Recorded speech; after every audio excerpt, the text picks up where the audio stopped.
Disney has released the first two episodes of X-Men 97, which I thought were totally fucking awesome. The first episode follows the X-Men as they learn to get along without Professor Xavier. Cyclops believes that he is the de facto leader of the team, but he eventually learns to trust that the X-Men group can still exist even without a proper leader. That is, until Magneto shows up and reveals that the Professor's will actually left him in charge of the X-Men.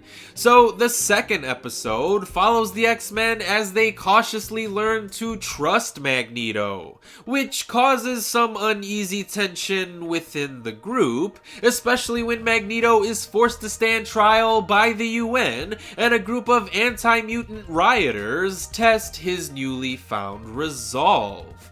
Which means that the show is not shying away from obvious real-world parallels, since we do get to see an angry mob storming a government building. But the scene works incredibly well in the story being told here, which is what the X-Men have always done best: act as a reflection of real-world issues. So, if you think that Disney has suddenly made the X-Men woke, then you clearly misunderstand what the X-Men have always been about. Social injustice, civil rights, gay rights, and more have always been embedded deep within the roots of the X-Men. So it's nice to see that this show is continuing that tradition. But aside from just the themes, X-Men 97 does act as a proper follow-up to the original animation. The story picks up exactly where Season 5 of the animated series left off, meaning that the narrative does feel like it would have worked as Season 6 of the animated series. But even though I haven't watched the original show in a long time, I wasn't confused at all by jumping straight into this series. The voice acting is wonderful. It felt really nice to hear most of the original voice actors returning in this series, and though some voices needed to be recast out of necessity, the spirit and essence of the original characters have been captured perfectly. The animation does take a little getting used to, as some scenes can feel a little bit stiff, especially when two characters are just standing around and talking, but the action scenes are magnificent, as the 3D animation allows for fluid movement that just wasn't possible before, and the color scheme is beautifully bright and vibrant.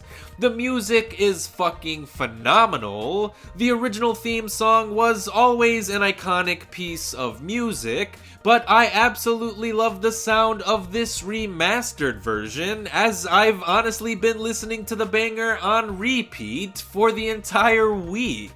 And since the series is airing on Disney Plus, the episodes are allowed to have a slightly longer runtime, which does allow for more character development. And the character interactions are all wonderfully insightful. These two episodes alone taught me more about the individual X-Men characters more than the movies ever did.